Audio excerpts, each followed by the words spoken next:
So let's talk for a minute about due diligence and negotiation. A little bit of humor never hurts.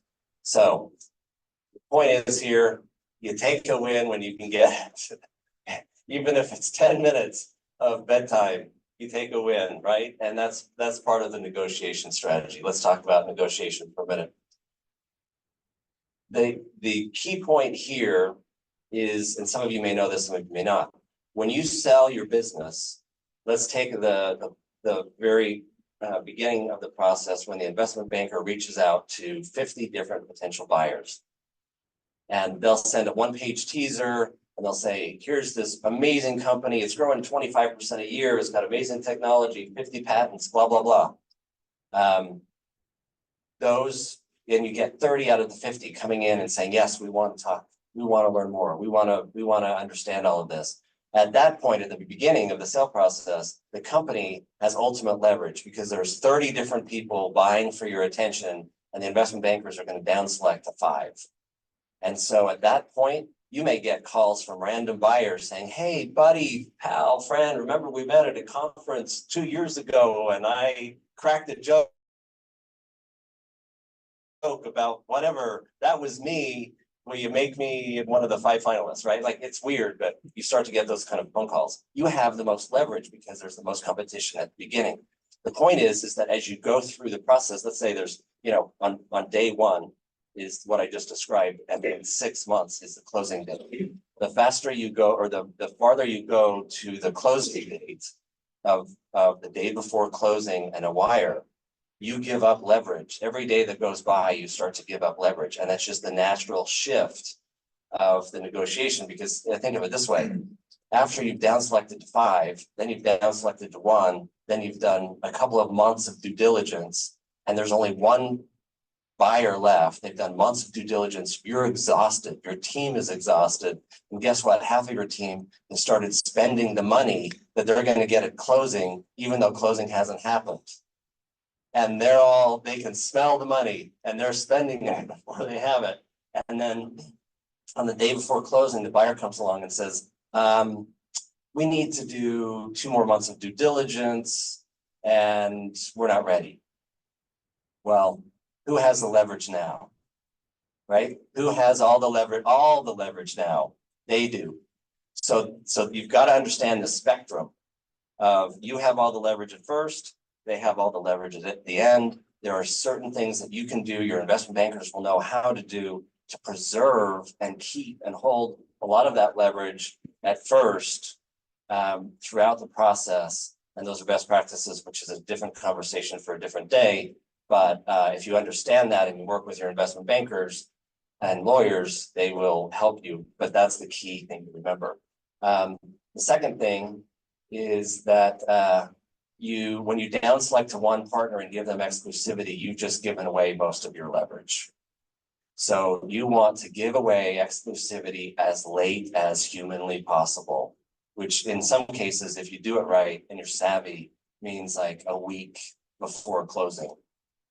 You can do that. There are ways to do that. The buyer will squeal. The buyer will hate that. They'll threaten all kinds of catastrophic, damages if they're not allowed to get exclusivity. That's a balance, but you and your investment banker, if they're worth their salt and their money, will be able to delay that point until close to the end, and you should absolutely do that. Good deal lawyers, meaning M&A lawyers, are worth every dime that you pay them. So just an example, when I was at Danaher and Still Partners, we bought a lot of businesses from entrepreneurs who hired the family lawyer who had almost never done a deal, an M&A transaction, to represent them in the contract negotiations. Those families were taken advantage of. Not that we're bad people, but our lawyers do M&A transactions every day, all day long. And if you've got the family lawyer who doesn't know M&A, who doesn't know what's normal, who doesn't know what's typical, who doesn't know what the bid-ask spread is on all of these terms, they will get taken advantage of by people who are experts, who are world-class experts at M&A contracts. So you hire very capable, competent M&A counsel who do this all the time, not once a year, not twice a year, but they do this at least half of their life, half of their career. you hire people who are talented. Get the data room organized in advance. You are presenting yourself to the buyer, and you want to show that you're competent, organized, you have your ducks in a row, and you come across as, as smart, as intelligent, as organized. If you don't, you're not. You're losing value if you come across as disorganized and not in charge of your process. And then the last is, this applies to everything: data room, meetings, Q&A. You've got to appear buttoned up. They want to know that when they buy you, you are strong, capable, and you are on top of your game. And they're evaluating you every day that they interact with you. Every interaction, they're evaluating. So yes, you are going to be under the microscope for the M&A process. Get used to it, shine, be at your best.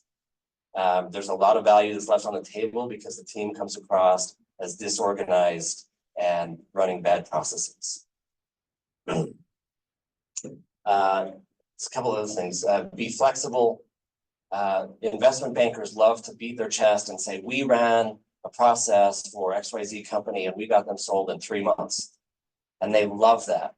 And they think that that's great marketing because they can go to other people and say, oh yeah, we've got all of your competitors sold in 3 months. Our average time from start to finish is 3.5 months. Hire us and we'll have you close in 3.5 months. That's garbage. Seriously, that is total trash. Don't ever listen to anybody who tells you that, because what they're doing is they are essentially only letting you talk to buyers who can respond very quickly, which is usually private equity, and not corporates. Corporates will be slower, and corporates will never close a deal in 3 months unless their process is really crappy. Timeline, my point was, if the bankers are pushing speed over the cooperation of strategics, then they're going to get you sold to a private equity firm. Because private equity firms have nothing to do other than find new deals. They're not running their businesses, right? They're not running billion-dollar businesses all over the globe like a corporate is. And so private equity guys boast about how fast they can get a deal done. And if the banker just pushes time over anything else, then the private equity guys will be the only ones left standing. The corporate guys won't be able to respond, and you just lost your strategic acquirer and your strategic premium. So don't let your banker do what's best for them. That's a huge conflict of interest. They're doing what's best for them, not for you. So make sure that they take their time to keep all of the corporates involved in the process. And then lastly, keep a premium, put a premium on buyer experience and getting deals done. So if someone's looking at you to acquire you, and they've only done one acquisition in the history of the corporation versus someone who does 5 deals a year, you should definitely put a premium on the company that's done 5 deals a year, because what that means is that they are much more likely to get the deal done. The guy who's done the one deal in the entire corporate history can say whatever they want to you at the beginning: price, terms, how great they are. But then when it comes time to close, if they're not experienced professionals, they may not close. And then you've just wasted 6 months of your life with someone who didn't close. So what good does it do what they tell you at the beginning, right? You want to look at their experience and actually getting the deals done, as opposed to the empty promises they give you up front. Danaher and Still Partners, we were obsessive about thorough due diligence, and it showed in our results. We had very, very few surprises after closing. We had almost no write-offs after closing because we were very thorough in our due diligence. The sellers and the bankers complained, but because we were so thorough, we closed the vast majority of every deal that we started because we were not surprised by what happened, right? So again, in terms of timing, don't turn these people away if they're actively engaged and incredible buyers. Just really quickly, in terms of the process of negotiation, what lawyers like to do, there's conflicts of interest here with your advisors. So the investment banker wants to get the deal done quickly, right? The lawyers want to take as much time as possible negotiating forever because they're paid hourly, right? And I've seen, if there's not someone who's actually a business person who's driving the deal process, then, and if lawyers are in charge, they take frickin' forever. I'm sorry to any lawyers, involved. I'm sure you're not that way, but there are some that are. And what happens is the selling company sets up draws up the 50-page asset or the stock purchase agreement and sends it over to the other side's lawyers, and they take a week or two and they mark it up and they make a whole bunch of edits, and then they send it back to your lawyers, and your lawyers reject 90% of their changes and send it back, and they reject 90% of your changes and send it back to you, and it goes back and forth forever. And they're charging on average, the M&A teams are charging on average $1,000 an hour to do this. And by the way, you're in limbo because you can't get your deal closed. So here's the best practice tip from years of painful experience. You've got to be the CEO of each side, or the EVP has got to be in charge of the lawyers, not vice versa. So you let the lawyers exchange contracts once or maybe twice at the most. And then you tell everybody to book a plane to the same city, the same hotel. You get the biggest conference room they have, and you literally tell everyone that they are required to clear their schedule for the next 3 or 4 days. They are not allowed to take any other client work or meetings or calls for 3 or 4 days. And you tell them, if you don't do that, then we're not going to hire you the next time. And they'll complain. They don't like that. They know what's coming. It's not pleasant, but it's very efficient for you. And then you get people in the room and you keep negotiating, and you order lots of Chinese and lots of pizza, and you work until 10 p.m. And you tell everybody, we're working until 10 p.m. tonight. We're going to start at 8 p.m. in the morning, or 8 a.m. in the morning, and we're going to work until 10, and we're going to keep doing this until the contract is done. And if you do that, your legal bills will go down by at least 50%, if not 75%. And the lawyers don't get rich. You keep all of that money. Yeah. In terms of negotiations, you've got to know what your must-haves are before you go into negotiations, and you have to know what the other side's must-haves are. And if you don't know what their must-haves are within a round or two of negotiations, you're doing it wrong.